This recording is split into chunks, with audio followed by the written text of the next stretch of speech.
SLBC టన్నెల్లో rescue operation 15వ రోజుకు చేరుకుంది. జీపీఆర్ క్యాడవర్ డాగ్స్ మార్క్ చేసిన ప్రదేశాల్లో తవ్వకాలు చేపట్టారు.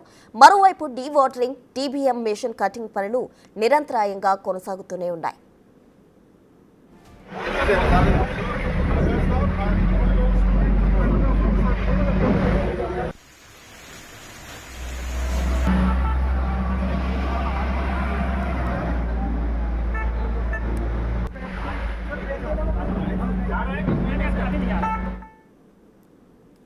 ఎస్ఎల్బీసీ టన్నెల్లో రెస్క్యూ ఆపరేషన్ 15వ రోజుకు చేరుకుంది. జీపీఆర్ క్యాడవర్ డాగ్స్ మార్క్ చేసిన ప్రదేశాల్లో తవ్వకాలు చేపట్టారు. మరోవైపు డీవాటరింగ్, టీబీఎం మిషన్ కటింగ్ పనులు నిరంతరాయంగా కొనసాగుతూనే ఉన్నాయి.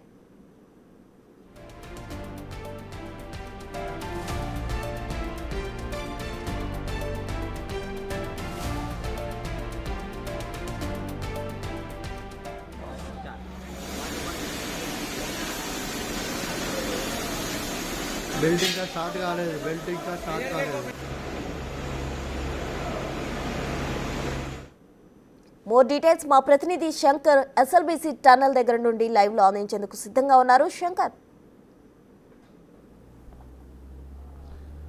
ప్రసన్న, ఎస్ఎల్బీసీ టన్నెల్ దగ్గర రెస్క్యూ ఆపరేషన్ 15వ రోజు కొనసాగుతుంది. ఈ నేపథ్యంలో ఇప్పటికే క్యాడవర్ డాగ్ల సహకారంతో కూడా లోపల టన్నెల్ దగ్గర పూర్తి స్థాయిలో పరిశీలన చేశారు. లోపల పలు ప్రదేశాలను కూడా గుర్తించినటువంటి పరిస్థితులు టన్నెల్ దగ్గర చోటు చేసుకున్నాయి. ఇక క్యాడవర్ డాగ్లు ప్రత్యేకమైనటువంటి శిక్షణ కలిగినవి. లోపల ఎక్కడైనా సరే మృతదేహాలు బురదలో కూరుకుపోవడం అట్లాంటివి జరిగితే 15 మీటర్ల లోతులో ఉన్నా కూడా వాటిని గుర్తించి వాటిని పసిగట్టడం ద్వారా సహాయపడడంలో ఇవి పూర్తిగా శిక్షణ తీసుకోబడ్డటువంటి డాగ్లు కాబట్టి వాటి ద్వారా ఇప్పటికే 3 ప్రదేశాలను గుర్తించడంతో పాటు 8 మీటర్ల మేర కూడా టన్నెల్లో తవ్వకాలు అనేది కూడా కొనసాగుతున్నటువంటి పరిస్థితి కనిపిస్తుంది. ఇక మేజర్గా ఏదైతే కన్వేర్ బెల్ట్కు సంబంధించి కన్వేర్ బెల్ట్ ఉన్న ప్రాంతానికి, బురద ఉన్న ప్రాంతానికి దాదాపు 130 మీటర్ల మేర కూడా డిస్టెన్స్ ఉంది. ఈ డిస్టెన్స్ దగ్గరికి ఈ యొక్క బురదను, మట్టిని, రాళ్ళను తీసుకురావాలంటే అది కాస్త సమస్య తలెత్తుతుంది.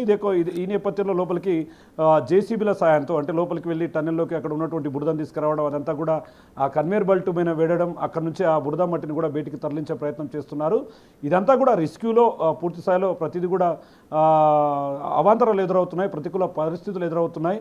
ఈ క్రమంలోనే మొత్తంగా ఇప్పటికీ ఎస్ఎల్బీసీ టన్నెల్ దగ్గర అయితే యాన్వి రోబోటిక్ బృందాలు కావచ్చు, ఇవన్నీ కూడా పరిశీలన చేస్తున్నారు.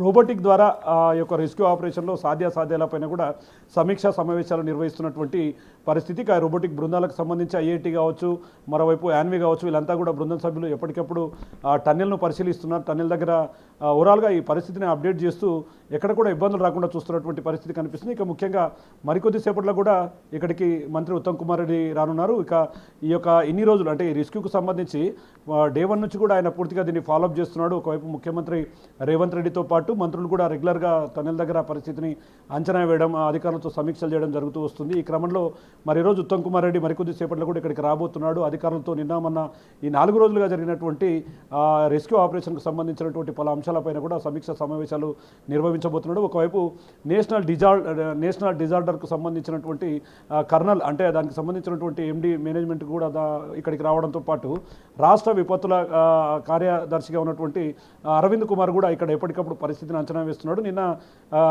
లోపలికి వెళ్ళిన వారికి అక్కడ టీబీఎం మిషన్కు సంబంధించినటువంటి తొలగింపు ప్రక్రియలో కాస్త ఇబ్బందులు ఎదురయ్యాయి. వాటికి సంబంధించినటువంటి ఎక్విప్మెంట్ కావాలని కూడా అడిగారు. అంటే లోపలికి వెళ్తున్నప్పుడు అక్కడ ఉన్నటువంటి ఫోన్ల ద్వారా లోపల ఉన్నటువంటి టన్నెల్ దగ్గర ఏర్పాటు చేసిన వైఫైని వాడుకోవడం ద్వారా లోపల ఉన్నటువంటి సమాచారాన్ని ఎప్పటికప్పుడు పర్యవేక్షిస్తున్నారు. ఆ దృశ్యాలను అంటే అక్కడ లోపల జరుగుతున్నటువంటి దృశ్యాలను బయట నుంచి కూడా క్లియర్ కట్గా గమనిస్తున్నారు. ఇదంతా కూడా 120 మంది ఒక షిఫ్ట్కు 120 మంది లోపల పనిచేస్తున్నటువంటి పరిస్థితి కనిపిస్తుంది.